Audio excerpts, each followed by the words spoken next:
विनोद बंसल जी कुछ कहना चाह रहे हैं। विनोद बंसल जी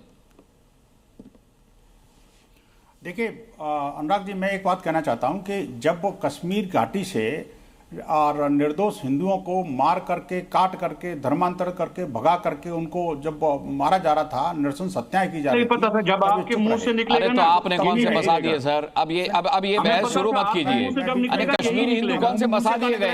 कौन से बसा दिए गए? जब भी निकलेगा यही विनोद बंसल जी आज की डिबेट पर रहिए, आज की डिबेट पर रहिए। ठीक है, आज की डिबेट पर रहिए। बड़ा दुर्भाग्यपूर्ण था कश्मीरी पंडितों का वहां से निकाला जाना, लेकिन अब भी वो बसने का इंतजार कर रहे हैं, उनकी वापसी नहीं हुई अभी वहां पर। तो आज की डिबेट पर आ जाइए आप, ये अलग तरफ चले जाएंगे हम लोग, नहीं तो। अनुराग जी मैं अपनी बात पूरी कर लूं? करिए ना, बिल्कुल करिए, रोका नहीं। और ये कीजिए। हाँ देखिए, मैं कहना चाहता हूं कि तब ये नहीं बोले। और मैं कहता हूं जब आतंकी मॉड्यूल पकड़ा था, व्हाइट कलर जॉब करते हुए आतंकी पकड़े गए थे, पूरा नेक्सस पकड़ा गया था, अल-फलाह यूनिवर्सिटी पकड़ी गई थी, तब ये नहीं बोले। बोले तब भी नहीं, जब आतंकी 24 घंटे घूमता रहा, वहां जाकर के बम विस्फोट कर दिया, जब बम विस्फोट हो गया तब नहीं बोले। आपके बीच में मैंने नहीं बोलने दिया था, तनवीर जी आपके बीच में विनोद बंसल को नहीं बोलने दिया था। मैं आपसे भी निवेदन कर रहा हूं, मत बोलिए बीच में। हाँ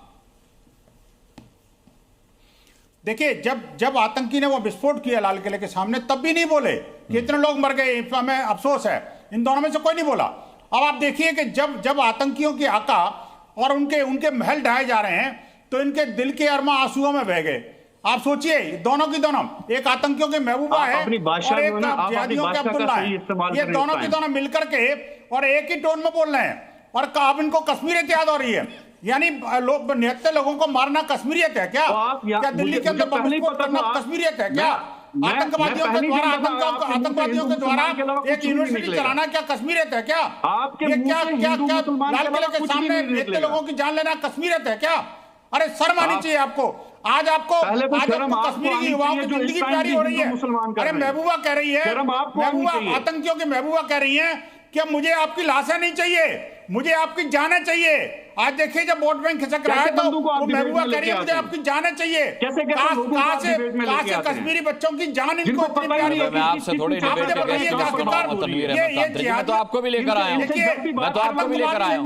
आपके बारे में कई लोगों ने कहा ये कैसे कैसे लोगों को ले आते हैं, मैं क्या करूं फिर? जब नहीं तब देखो आप हिंदू मुसलमान कौन हिंदू मुसलमान कर रहा है सर? ये व्हाइट कॉलर मॉड्यूल जो पकड़ा गया, जरा नाम बताइए इन लोगों के, कौन है ये कौन है बताइए? बता देना, आप बता रहे हैं टेररिज्म था। ये कौन है बताइए? ये कौन है? मैं नहीं कह रहा ये मुसलमान है, उनके नाम बताइए कौन है ये? एक नासूर है। डॉक्टर मुजम्मिल कौन है? डॉक्टर आदिल कौन है? नासूर तो है। डॉक्टर शाहीन कौन है? डॉक्टर उमर कौन है? सवाल कर रहे हैं आप। मुफ्ती जैसे लोग क्या बात कर रहे हो? नासूर है देश के आतंकवादी, देश से अल-फलाह जैसी यूनिवर्सिटी। नासूर है देश के जिहादी गुंडे। कैसे नासूर है वो जो इस्लाम के नाम पर बढ़िया लोगों को आतंकवादी अड्डे चलाते हैं। आपकी तरह बढ़िया लोगों को लाते हैं। नासूर वो है जो देश को जलाना चाहते हैं। ये सब की फैक्ट्री बंद होगी, याद रखना। अभी तक आतंकवाद पर ताला लगाया केंद्र सरकार ने, अब जिहाद पर ताला लगने वाला है, याद रखना। आप कितने ही बिलबिला लो, कितने ही चिल्ला लो, आतंकवादियों के आकाओं को बचाना, आतंकी महलों को ढाना, और उससे आपका दिल डर गया। मुझे समझ में आ रहा है, आतंकियों के आकाओं के जब महल रह गए, आपका दिल डर गया। अरे भैया कुछ भी कर लो, अब आपके हाथ की बात नहीं बची, अब आप नहीं बचा सकते। सरकार के साथ है, लेकिन बयान देंगे कि तिरंगे को कंधा देने वाला कोई नहीं मिलेगा। ऐसे सरकार के साथ है कि तिरंगे को कंधा देने वाला कोई नहीं मिलेगा, ये बयान देते हैं आपके नेता। महबूबा मुफ्ती का ही बयान था, तिरंगे को कंधा देने वाला कोई नहीं मिलेगा। ऐसे सरकार के साथ है जो देश के तिरंगे का अपमान करते हैं। ये आप सरकार के साथ है, धिक्कार है आपके सरकार के साथ होने पर, अगर आप ऐसे सरकार के साथ हैं तो। चलिए मैं आता हूं, अनूप कौल हमारे साथ हैं। भारतीय जनता पार्टी का नाम आता मुस्कान भाई, हाँ पर कहां चले जाते? अरे वाह वाह वाह वाह, तनवीर अहमद तांत्रे जी, 6 महीने में एक बार डिबेट में आइए और मेरी पत्रकारिता पर सवाल उठाइए। 6 महीने में एक बार 6 महीने में एक बार आइए डिबेट में और मेरी पत्रकारिता पर सवाल उठाइए। अपने नेता को बचाने के लिए पत्रकारिता के मुंह पर कालिक पोत दीजिए।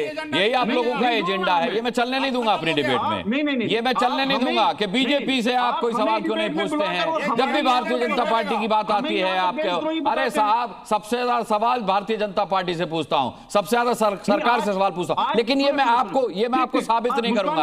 आपके अल्प ज्ञान के लिए मैं दोषी नहीं हूं, आपके मूर्ख होने के लिए मैं दोषी नहीं हूं। अनूप कौल हमारे साथ है, चेयरमैन संपूर्ण कश्मीरी संगठन के।